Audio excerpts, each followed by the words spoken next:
Jake Morrison stared at the holographic display floating above his desk, his coffee growing cold as he studied the stellar charts for the third time that morning.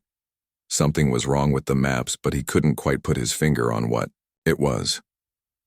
As the navigation officer aboard the Terran Survey Corps vessel TCS Meridian, Jake had seen hundreds of star charts from dozens of different alien species. Each race had their own way of marking territories, trade routes, and danger zones, but they all shared one strange similarity. The thought nagged at him as he pulled up another set of charts, these ones from the Zephyrian Trade Consortium.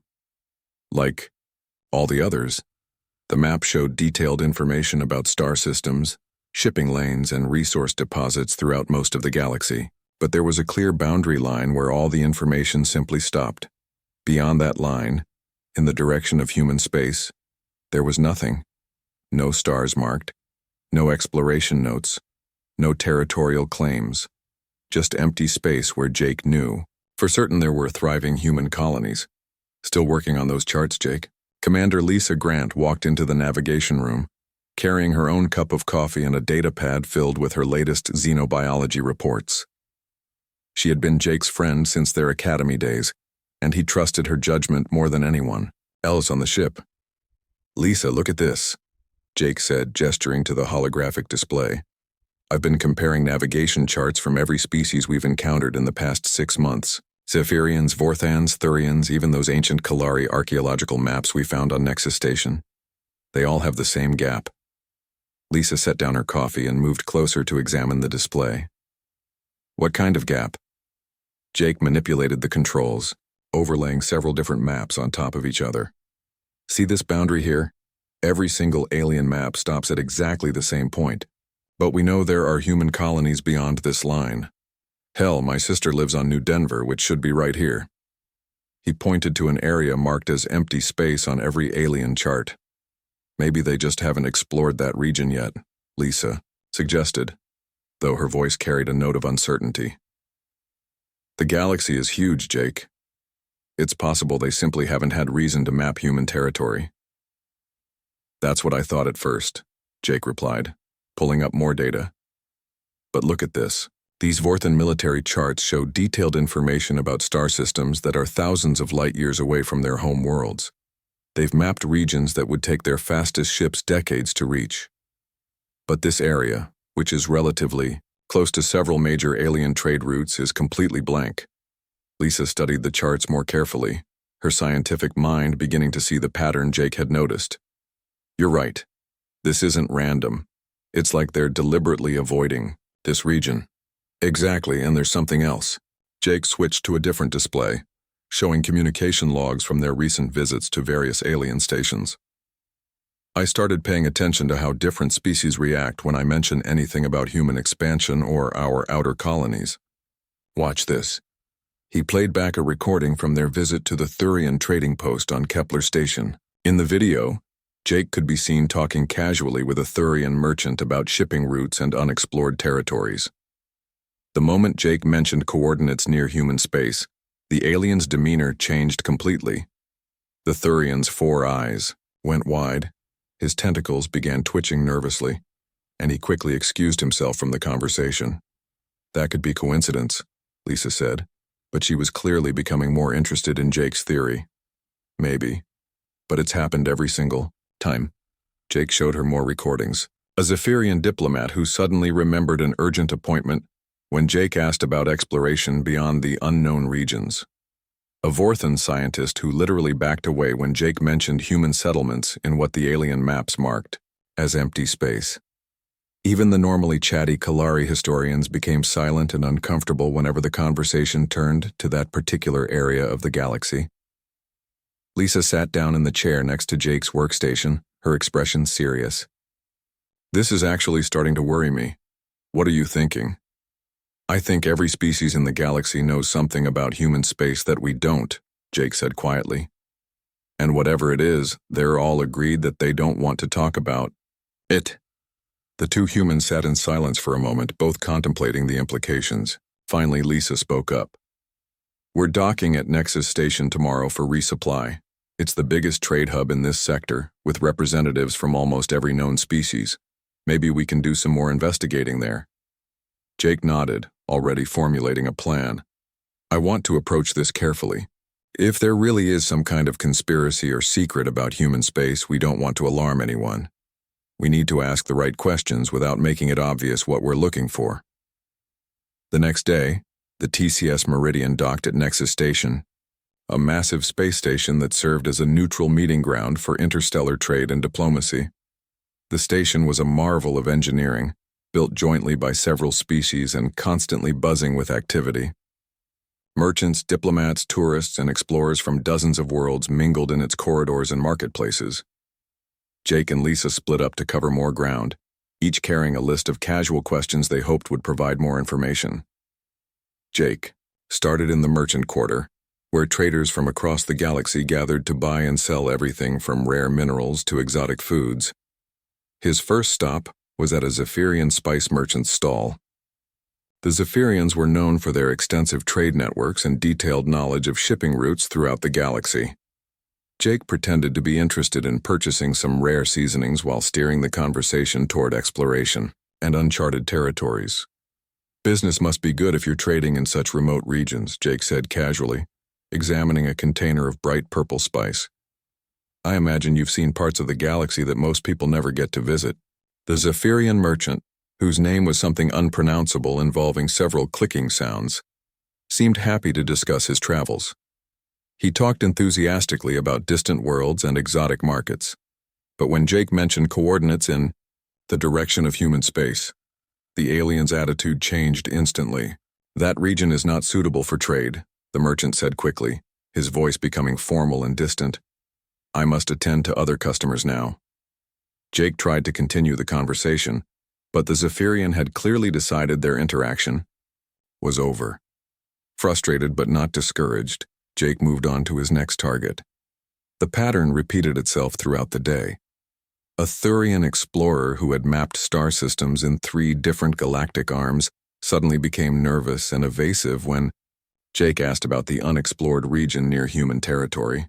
A Vorthan military officer who was happy to discuss strategic patrol routes throughout most of the galaxy claimed to have no knowledge of that particular area. Even a group of young Kalari students who were studying ancient migration patterns and seemed eager to discuss their research with anyone who would listen, became uncomfortable and made excuses to leave when Jake brought up the subject. Meanwhile, Lisa was having similar experiences in the diplomatic quarter of the station. Government representatives and cultural attachés who were normally eager to discuss interspecies, relations and exploration opportunities, all seemed to share the same blind spot when it came to human space. The 2 friends met back at their ship that evening, both frustrated and increasingly convinced that Jake's suspicions were correct. They sat in the ship's small lounge area, comparing notes and trying to make sense of what they had learned. It's not just avoidance, Lisa said, reviewing her datapad. Some of these reactions suggest actual fear. That Vorthan trade minister I talked to actually started sweating when I mentioned human colony ships. Vorthans don't sweat unless they're genuinely terrified. Jake nodded grimly. I had a Thurian cargo captain literally drop his drink and walk away when I asked about shipping routes near our outer settlements. These aren't just random reactions. Every species we've encountered has been trained or conditioned to avoid discussing human space. But why? Lisa asked. Human territory isn't secret. We have diplomatic relations with all these species. They know where Earth is, where our major colonies are located. So why pretend our expansion areas don't exist? That's what we need to find out, Jake replied. And I think I know where to start looking for answers. Jake Morrison spent 3 sleepless nights planning his next move. The evidence was clear that every alien species knew something about human space that they refused to discuss. But getting concrete proof would require access to information that wasn't available through casual conversations with traders and diplomats. The Nexus Archive, he told Lisa over breakfast in the ship's mess hall. It's the largest collection of historical records in the galaxy. If there are answers to be found, they'll be there. Lisa looked skeptical as she stirred her coffee. Jake, that archive is restricted. Only accredited researchers and government officials can access the deep historical files. We're just navigation officers on a survey ship. Not all of us, Jake replied with a slight smile. Amy Carter from the Linguistics Department has full research credentials. She specializes in ancient alien languages and has been working on translation projects for the past 5 years. If anyone can help us dig through old records, it's her. Dr. Amy Carter was a quiet woman in her early 30s who spent most of her time buried in language databases and translation algorithms.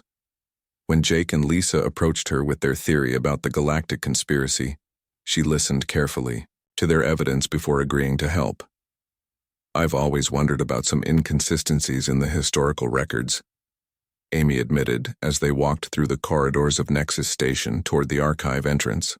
"There are gaps in the timeline that don't make sense, and references to events that seem to have been deliberately obscured."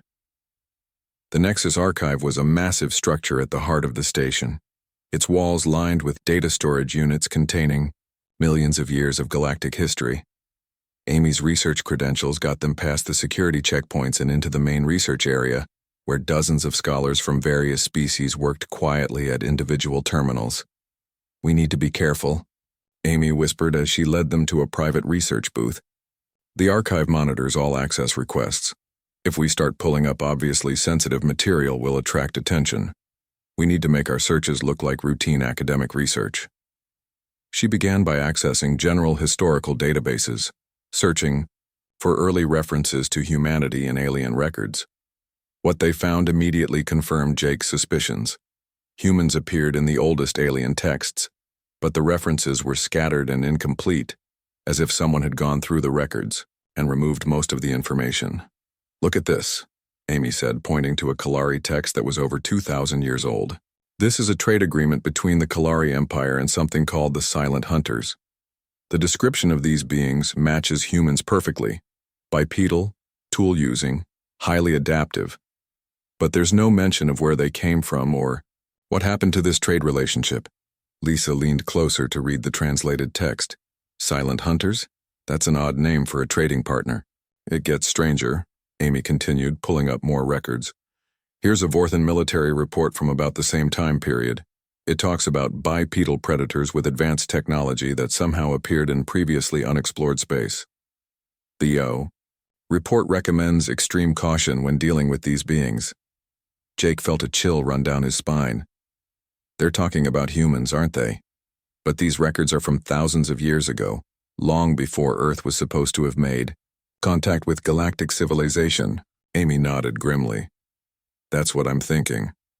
According to our official history, first contact between humans and aliens happened only 300 years ago. But these records suggest that aliens have known about humans for much longer than that." They spent hours digging through ancient databases, finding more scattered references to humanity under various names: the Silent Hunters, the Void Walkers, the Tool Makers, the Adaptive Ones. Each reference was brief and often incomplete, but together they painted a disturbing picture of how alien species viewed humanity. "The Zephyrians have philosophical texts that debate whether humans represent evolution's greatest success or its most dangerous mistake," Amy translated from a document that was marked as restricted access. "They question whether any species that combines human intelligence with human aggression can ever be truly civilized." "That's insulting," Lisa said angrily. "We've been peaceful in all our interactions with alien species. We've never shown aggression toward anyone." "Maybe not recently," Jake replied quietly. "But what if there's something in our past that we don't know about? What if the reason these species are afraid of us is because of something humans did a long time ago?" Amy continued searching, using her linguistic skills to access documents in languages that few humans had ever learned to read. Deep in the archive's oldest files, she found references to something called the Great Containment and the Terran Quarantine Protocols. "This is interesting," she said, bringing up a heavily corrupted file that seemed to be some kind of military planning document. It talks about establishing boundaries and monitoring procedures for something called the primary threat species. Most of the text is damaged, but I can make out references to observation posts and early warning systems. Jake and Lisa exchanged glances. "Observation posts? You mean they've been watching us?" Before Amy could answer, a shadow fell across their research booth. They looked up to see a tall Vorthon in official government robes standing behind them, his expression unreadable. "I am Cultural Attaché Vex Thulan," the alien said in perfect English. "I could not help but notice that you are researching some very old and very sensitive historical documents. Perhaps I might be of assistance?" Amy quickly closed the file she had been working on, but it was too late. The Vorthon had clearly seen what they were researching. Jake decided that honesty might be their best option. "We're trying to understand why human space doesn't appear on any alien star charts," he said carefully. "We've noticed some inconsistencies in the historical record, and we're hoping to find explanations." Vex Thulan was quiet for a long moment, his large eyes studying each of the humans in turn. Finally, he spoke in a lower voice.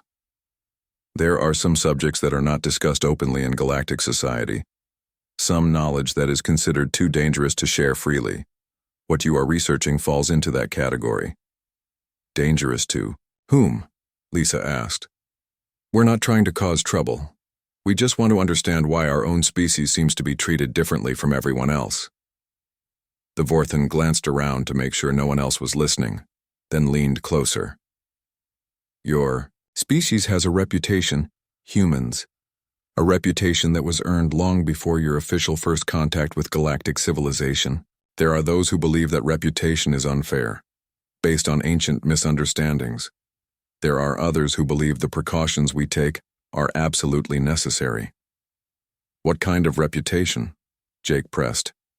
"What did humans do that made everyone so afraid of us?"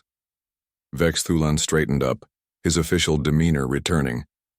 "I have said too much already. I suggest that you discontinue this line of research. Some questions are better left unasked, and some answers are too dangerous to know." The Vorthon walked away, leaving the three humans staring at each other in shock. Amy immediately began copying the files they had found to her personal data storage, working quickly before anyone else could interfere with their research. "We need to get back to the ship," she said urgently. "If that official was watching us, others might be too. We can analyze what we've found somewhere more private." As they left the archive, Jake noticed that they were being followed.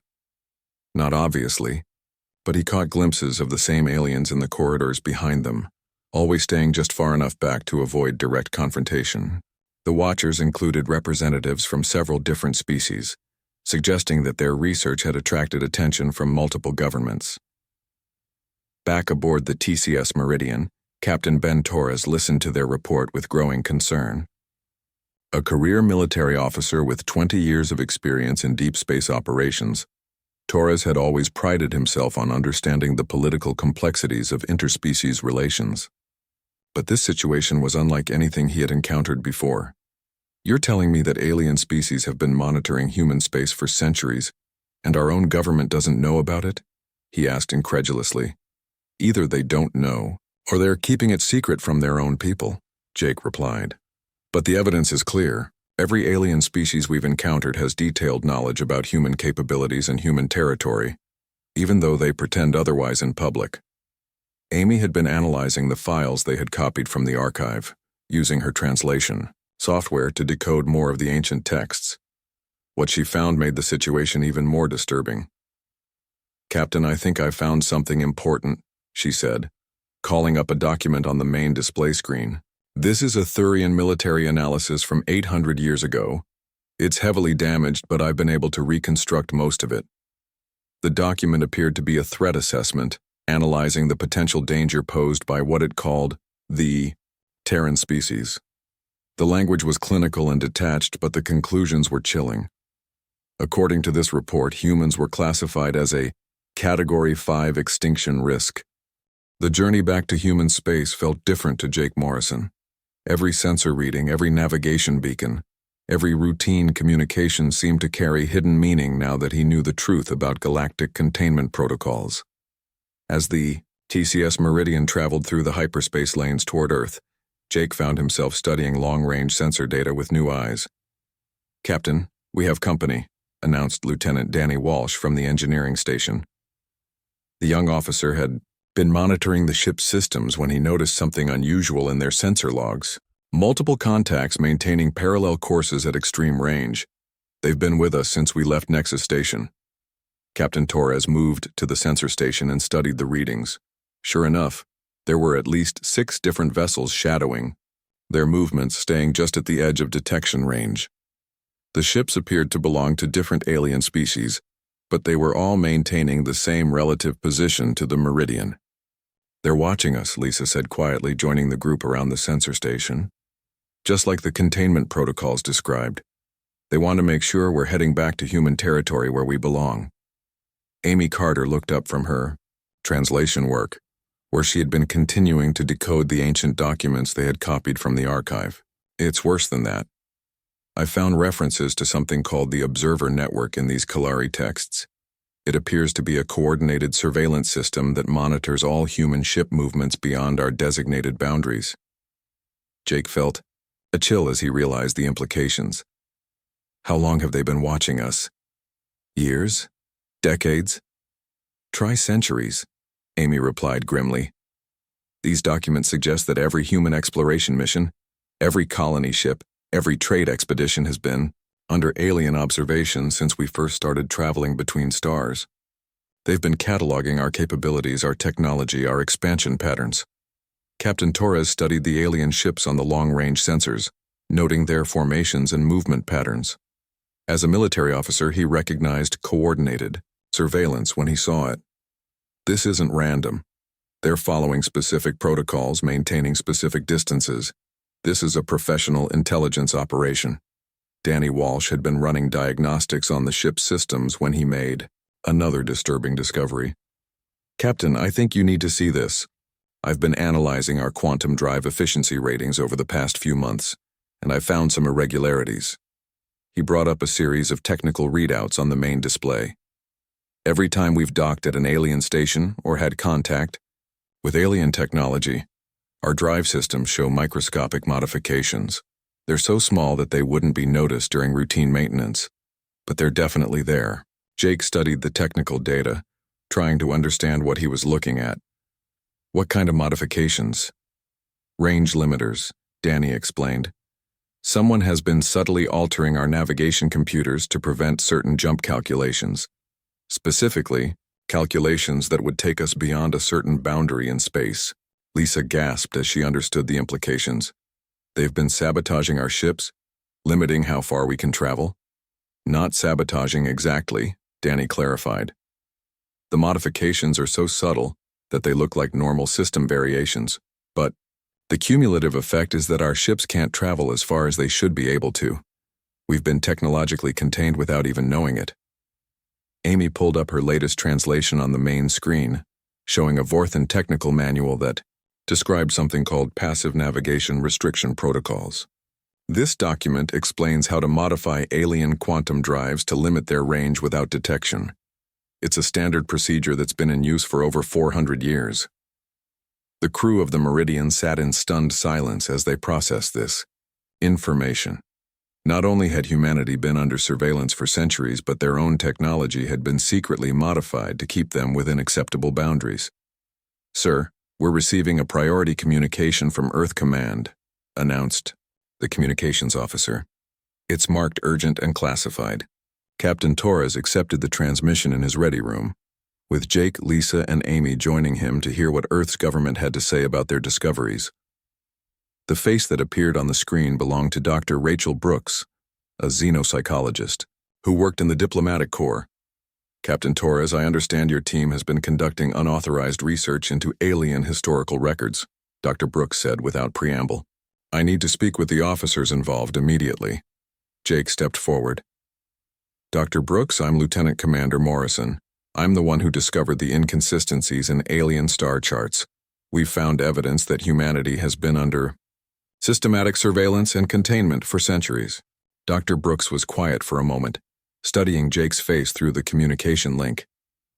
"Commander Morrison, what I'm about to tell you is classified at the highest levels. Your discoveries have forced us to accelerate certain discussions that were planned for the future." She paused, seeming to choose her words carefully. "Earth's government has been aware of the alien surveillance network for approximately 30 years. We discovered it gradually, through intelligence gathering and careful analysis of our interactions with alien species." Captain Torres leaned forward. You've known about this for 30 years and said nothing? Why wasn't the military informed? Because we made a strategic decision to cooperate with the containment protocols rather than challenge them, Dr. Brooks replied. Our analysis suggested that humanity wasn't ready for the truth about how the galaxy views us. We decided it was better to work within the system while we built up our capabilities. Lisa spoke up angrily. You decided to cooperate with aliens who see us as a threat? Who have been limiting our expansion and spying on our every move? The situation is more complex than you understand, Dr. Brooks said firmly. Yes, the alien species view humanity as potentially dangerous, but they also recognize our value as allies and trading partners. The containment protocols aren't meant to harm us, they're meant to give us time to mature as a species. Amy had been listening quietly, but now she spoke up. Dr. Brooks, I've been translating documents that suggest humanity was involved in some kind of conflict in the distant past, something that made the alien species afraid of us. Do you know what that was about? Dr. Brooks hesitated before answering. There are theories, but no definitive proof. Some evidence suggests that humans encountered galactic civilization thousands of years ago before our recorded history. That first contact may not have gone well. What kind of evidence? Jake asked. Archaeological findings on some of our oldest colonies. Ruins that appear to be human in origin, but are far older than they should be. Genetic markers in the human population that suggest contact with alien species in the distant past. Fragments of technology that don't match our known development timeline. Captain Torres was beginning to understand the scope of the situation. You're saying that humans might have been spacefaring thousands of years ago, and something happened that made the aliens afraid of us? It's possible, Dr. Brooks admitted, but we don't have enough information to know for certain. What we do know is that the current alien species view humanity with a mixture of respect and fear. They want to maintain good relations with us, but they also want to make sure we don't become a threat to galactic stability. Jake felt frustrated by the incomplete answers. So what happens now? Do we continue pretending that we don't know about the surveillance? Do we keep letting them modify our ships and limit our expansion? That decision is above my authority level, Dr. Brooks replied. But I can tell you that your discoveries have accelerated certain policy discussions. The President and the Joint Chiefs are meeting to decide how to respond to this situation. After the communication ended, the crew of the Meridian continued their journey home in thoughtful silence. The alien ships continued to shadow them at long range, no longer a mystery but still a reminder of how much they didn't know about humanity's place in the galaxy. Danny Walsh had been continuing his analysis of the ship's modified systems, trying to understand the full extent of the technological limitations that had been imposed on them. Captain, I think I can reverse some of these modifications. It wouldn't be easy, and it might be detected by the alien monitoring systems, but it's possible. Don't do anything yet, Captain Torres ordered. We need to wait and see what Earth Command decides, but I want you to prepare detailed reports on exactly what has been done to our systems and how it can be undone. Jake spent the rest of the journey studying the alien surveillance ships, noting their positions and analyzing their behavior patterns. He was beginning to understand that humanity had been living in a carefully constructed bubble, allowed to believe they were free to explore and expand, while actually being guided and contained by forces they didn't even know existed. The question is, he said to Lisa as they watched the stars pass by, what happens when we decide we don't want to live in their bubble anymore? Lisa looked at the distant alien ships on the sensor display. I guess we're about to find out. As the TCS Meridian approached Earth, Jake noticed that the alien surveillance ships were changing their positions. 3 weeks after returning to Earth, Jake Morrison found himself in a classified briefing room deep beneath the Pentagon, surrounded by military officers and government officials who all wore expressions of grim determination. His discovery of the galactic containment protocols had triggered the highest levels of government response, and now humanity faced a decision that would shape their future among the stars. Ladies and gentlemen, what you are about to see is classified beyond top secret, announced General Matt Collins, the chairman of the Joint Chiefs of Staff. 6 days ago, We authorized a covert reconnaissance mission to investigate the alien surveillance network that Commander Morrison discovered. What our team found changes everything we thought we knew about humanity's place in the galaxy. Lights dimmed, and a holographic display appeared in the center of the room, showing detailed schematics of what appeared to be a massive space station. Jake recognized some of the design elements as similar to structures he had seen at Nexus Station, but this installation was far larger and clearly military in nature. This is Installation Omega-7, located approximately 50 light-years beyond our furthest colonies, General Collins continued. It's been there for at least 1,000 years, possibly longer. We estimate it houses over 10 million personnel from various alien species. Commander Steve Hayes, who had led the reconnaissance mission aboard the stealth vessel TCS Shadow, stepped forward to provide his report. Steve was a veteran special operations officer with 15 years of experience in deep space missions, and Jake could see the strain of what he had discovered written on his face. The installation is positioned like a fortress, Steve explained, manipulating the holographic display to show different angles of the alien base. It's not defending against an external threat. It's defending the galaxy from us, from humanity. Lisa, Grant, who had been included in the briefing due to her role in the original discovery, raised her hand. What do you mean defending the galaxy from us? We've never shown any aggressive intentions toward alien species. Steve exchanged glances with General Collins before continuing. That's what we thought too. But the intelligence we gathered suggests a very different picture. According to intercepted communications and data files we managed to access, humanity isn't the first species to possess our particular combination of characteristics. Amy Carter, who had been brought in as a linguistic consultant, added her analysis. The alien records describe a species they call the Devourers. Like humans, they were bipedal, highly intelligent, extremely adaptable, and possessed an almost supernatural ability to turn any technology into a weapon. The Devourers consumed entire star systems, converting everything they encountered into resources for further expansion. Jake felt a chill run down his spine. Are you saying that humans are related to these Devourers? Not related, Amy clarified. But we share the same evolutionary traits that made the Devourers so dangerous.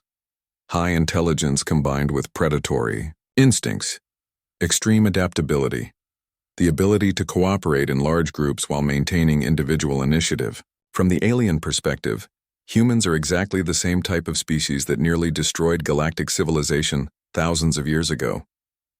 Dr. Kim Anderson, a historian who specialized in xenoarchaeology, brought up additional data on the holographic display. We've been analyzing the historical records that Installation Omega-7 contains, and we've found detailed accounts of the war against the Devourers. It lasted for over 2,000 years and resulted in the complete extinction of hundreds of species. The images that appeared on the display were horrifying. Star systems stripped bare of resources, entire planets converted into massive shipyards, space battles involving millions of vessels. The Devourers had turned warfare into an industrial process, consuming everything in their path to fuel their expansion. The alien species barely survived, Dr. Anderson continued. They were forced to unite against a common enemy in ways they had never done before. The installation we discovered is both a memorial to the species that were lost and a warning system designed to prevent another Devourer-type species from rising to power. General Collins took control of the briefing again. The current alien powers face a dilemma. Humanity has already grown too strong to suppress directly, but our expansion patterns and technological development match the early stages of Devourer civilization almost exactly. They can't destroy us without starting a war they might not win. But they also can't ignore us because of what we might become. Jake was beginning to understand the scope of the situation. So they chose containment.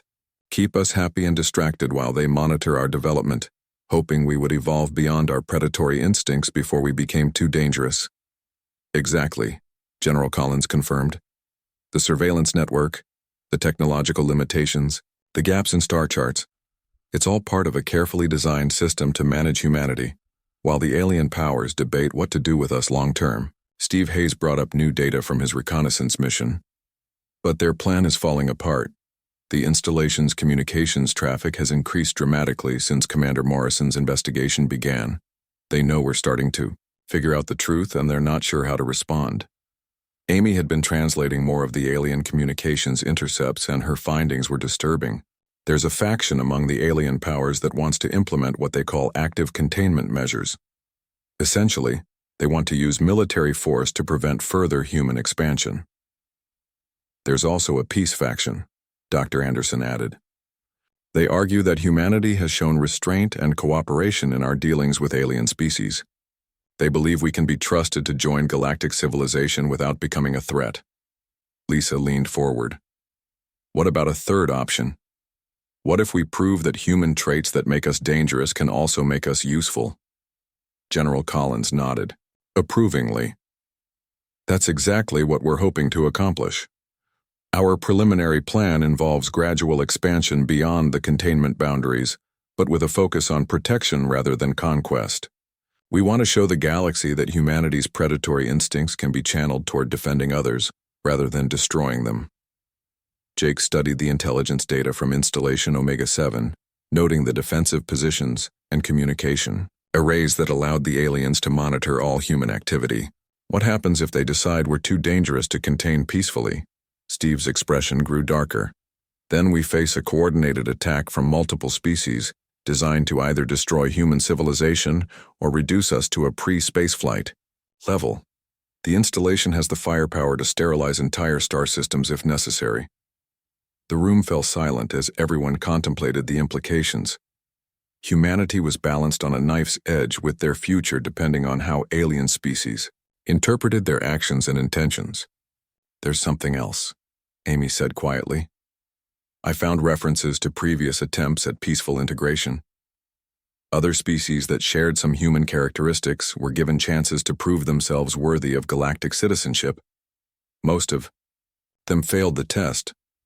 What happened to them? Jake asked, though he suspected he already knew the answer. They were eliminated, Amy replied simply. The alien powers have decided that certain combinations of traits are simply too dangerous to allow to exist. Intelligence plus aggression plus adaptability equals extinction from their perspective. Dr. Anderson brought up a new set of data. But there were exceptions. A few species managed to prove that they could control their dangerous traits and use them for the benefit of galactic civilization. They were allowed to join the community of spacefaring races, but under careful supervision. General Collins stood up, signaling that the briefing was coming to an end. Our decision is this. We're going to attempt to prove that humanity belongs. In the second category, we're going to expand beyond the containment boundaries, but we're going to do it as protectors rather than conquerors. Jake felt a mixture of excitement and terror at the prospect. When do we start? Immediately, General Collins replied.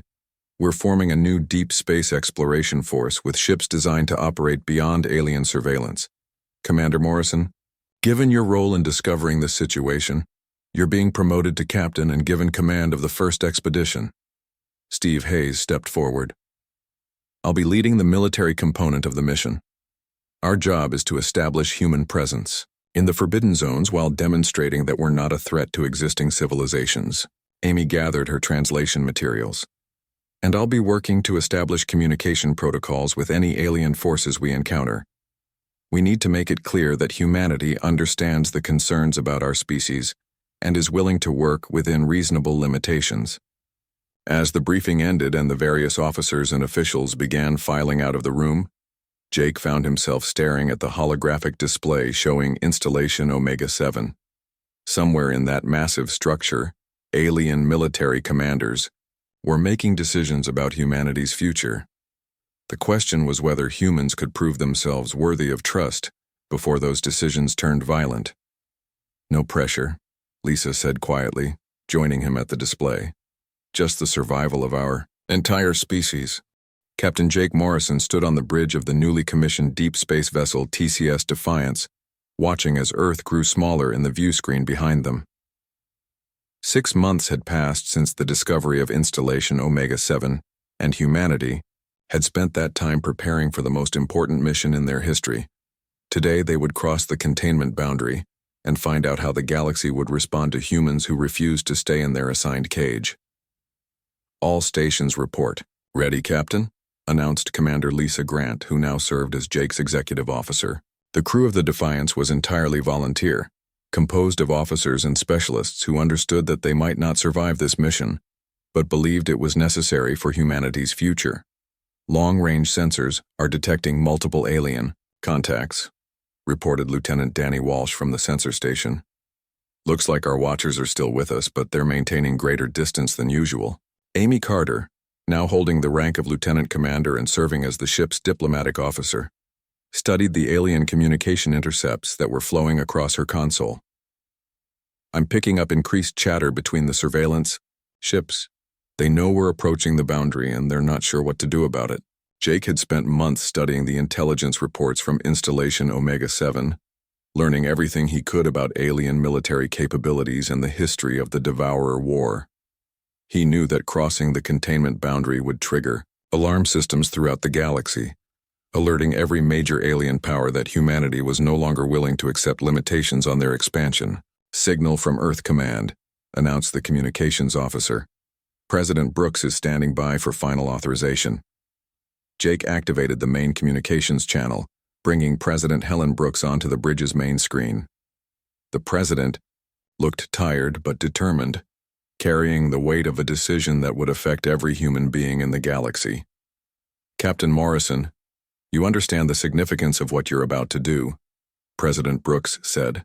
Once you cross that boundary, there's no going back. The alien powers will have to respond, and we don't know what form that response will take. I understand, Madam President, Jake replied, but staying contained isn't really living. If we're going to be judged as a species, we should at least have the chance to present our own case. Behind the president, Jake could see General Collins and other military advisors monitoring displays that showed human defensive preparations throughout their territory. If this mission triggered a hostile response, Earth's forces were ready to fight, but everyone hoped it wouldn't come to that. You have authorization to proceed, President Brooks said. Good luck, Captain. All of humanity is counting on you. Jake turned to his helmsman. Take us across the boundary, Lieutenant. Standard approach speed. The TCS Defiance moved forward, slowly, its sensors recording everything as they approached the invisible line that had contained humanity for centuries. On the bridge, everyone held their breath as the ship's navigation computer confirmed they had crossed into the forbidden. So, boundary crossed, Danny reported. We are now officially in violation of galactic containment protocols. Almost immediately, the ship's communication systems erupted with incoming signals. Alien voices in dozens of languages filled the bridge, as surveillance ships throughout the region reported the boundary violation to their respective governments. Amy worked frantically to monitor the communications traffic. They're definitely alarmed. I'm hearing references to containment breach and Protocol 7 activation. That doesn't sound good. Captain, we have new contacts, Danny announced. Multiple ships approaching from the direction of installation. Omega-7. Configuration suggests military vessels. Jake studied the sensor readings as a fleet of alien warships moved to intercept them. The ships represented at least 5 different species, all working together to respond to humanity's breach of the containment protocols. They're not attacking yet, Lisa observed, but they're definitely making a statement. The lead alien vessel, a massive Vorthan dreadnought, opened communication channels with the Defiance. The face that appeared on screen belonged to Admiral Keth Valen, one of the highest-ranking military officers in the Vorthan Empire. Human vessel, you are in violation of established territorial agreements, Admiral Keth Valen said in accented but clear English. You will return to designated space immediately or face consequences. Jake stepped forward to respond. Admiral, I am Captain Morrison of the Terran Survey Corps. We're not here to threaten anyone or violate territorial sovereignty. We're here to prove that humanity can be trusted to operate beyond our assigned boundaries. Your species has been judged too dangerous for unrestricted expansion, the Vorthan replied coldly. Return to your territory or we will be forced to implement active containment measures. Amy moved to Jake's side, ready to serve as translator and diplomatic intermediary. Admiral, we understand the galaxy's concerns about human expansion. We know about the Devourers and what they did to galactic civilization, but we're not the Devourers. We want to prove that humanity can use our capabilities to protect others rather than destroy them. Admiral Keth Valan was quiet for a moment, consulting with other officers on his bridge. Your words are meaningless. The Devourers also claimed peaceful intentions when they first expanded beyond their borders. Actions speak louder than words. Then, let us show you our actions, Jake said. Give us a chance to prove what we're really capable of. Before the Admiral could respond, Danny called out urgently from the sensor station. Captain, I'm detecting a distress signal. It's coming from the Kepler system, about 6 light-years from here. Amy quickly analyzed the signal. It's from a Thurian colony ship. They're under attack by something called the Void Reapers. They're requesting immediate assistance from any vessels in the area. Jake looked at Admiral Keth Valan on the screen. Admiral, here's our chance to prove ourselves. Let us respond to that distress call. Let us show you that humans fight to protect others, not to conquer them.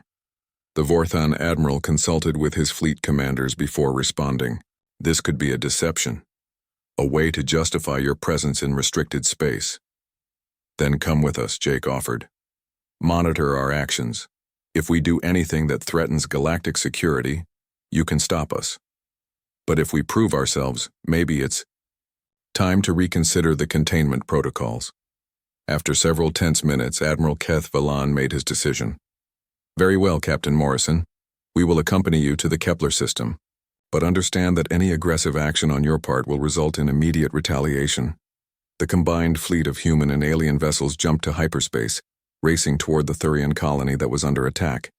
When they arrived in the Kepler system, they found a scene of devastation. The Void Reapers, a nomadic species of technological scavengers, had surrounded the Thurian colony ship and were systematically stripping it of resources while the colonists tried desperately to defend themselves. My God, Lisa breathed, watching the battle on the main screen. There are families on that ship, children. Jake didn't hesitate.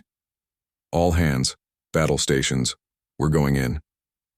The TCS Defiance charged into the battle, its weapons targeting the Mio Void Reaper ships that were attacking the helpless colonists. The human vessel was smaller than most of the enemy ships, but it fought with a ferocity and tactical brilliance that impressed even the watching alien commanders.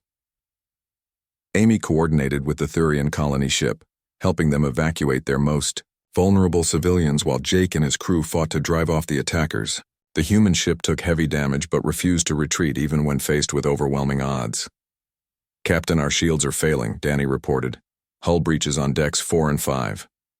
Keep fighting, Jake ordered. We're not leaving those colonists.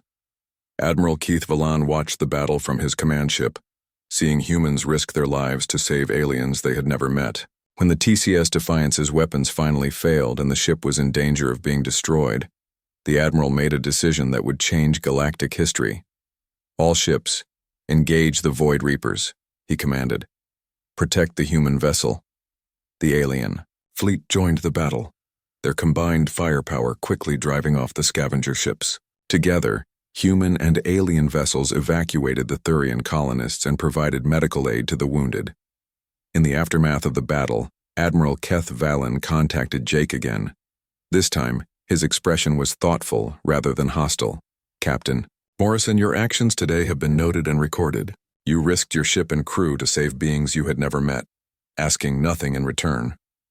This is not the behavior we expected from a potentially dangerous species. Jake nodded, exhausted but hopeful.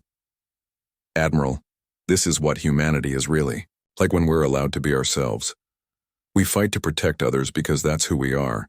The same instincts that make us dangerous can also make us the galaxy's greatest defenders. Admiral Keth Valan was quiet for a long moment before responding. I will be recommending to the Galactic Council that the containment protocols be revised. Perhaps it is time for humanity to take its place among the starfaring races, not as a contained threat, but as a partner in protecting galactic civilization.